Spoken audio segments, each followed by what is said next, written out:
Gregg Mann. I raced the '95 IMCA Stock Car in hometown is Estevan, Saskatchewan. IMCA Stock Car, there's two different types of motors that we can run. There's an open motor, which is any cubic inch. Most popular, I think, was like a 383. Guys can run 406s, 434s. No limit on compression with them engines, but they had to run a 350 carburetor. A 350 Holly, to be exact, I guess. And then they brought in the spec engine, which is a 360 cubic inch max, and you can only run a 10.5 to 1 compression. You can run the 500 Holly, and with my experience with the two motors, I found it. I like the 360 with the 500 a lot better than the open motor. These motors, going off of my dyno sheets, this motor is putting out about 390 max horsepower with around 400 foot-pounds of torque. The open motor 383 that I had was around 350 horsepower max, and it was putting out about 425 foot-pounds of torque. So, okay, this is a medieval chassis. A lot of the stock cars, they're all metric, mid-80s GM frame. They take the frame, they'll strip it down, to the bare frame, and then they'll jig up. Each manufacturer's got their own way of doing it. With a stock car, we don't have to use the stock location for the upper control arms. That can be relocated to better the front geometry on these cars. The shocks don't have to be in the stock location. They can be moved outside and remounted to get at them easier for changes at the track and whatnot. There's weight jacks on all four corners, so there's spring cups in there with a bolt, and you can change your ride heights, change your your weights, your cross weights, all your percentages of the car can be changed easily with these four weight jacks. Engines still in stock mounted position, but don't have to use the stock mounts.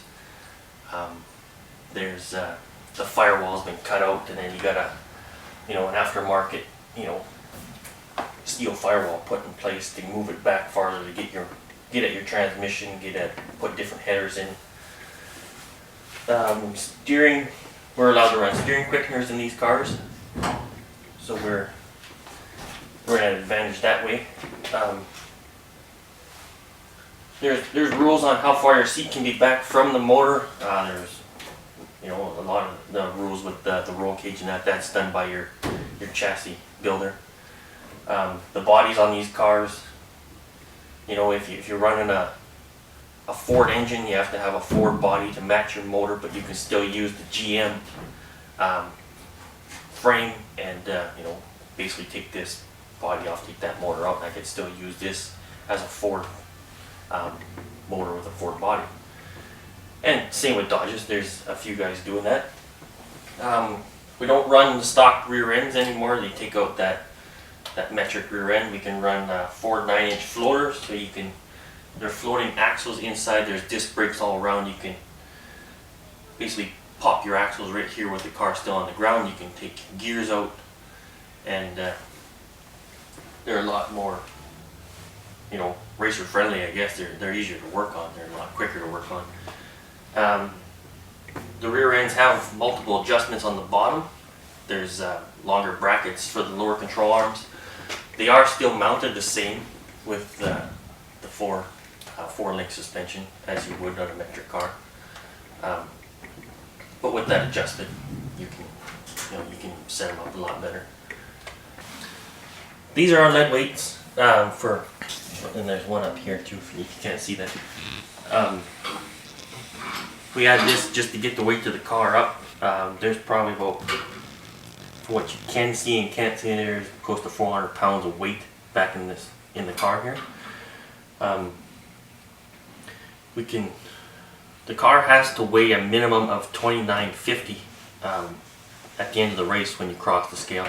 Anything less than 29.50, you're DQ'd. Anything over that, you can be anywhere higher than that if you want to be. I know there's times I'll weigh my car in, say, with the fuel cell 3/4 full, with the lead weight that I have, I try and hit 3,000. Because if I burn more fuel under more caution, or try and compensate for fuel with mud that you're going to pick up. For IMCA Stock Car, we are to run the Hoosier tires, G60s. These are the same as the IMCA modified. Hobby stocks obviously run street tires. With these, we're, with one specific tire. This is the only tire we can use. I like to think through tubing, Weatherford, and I got Mission Hot Shot, Smart Power, Universal Machine Shop, Cash Anchors, Fichter Oil Field, Byron Fichter, Signal Direct, Room by Room, and they're all big help with putting my race program together.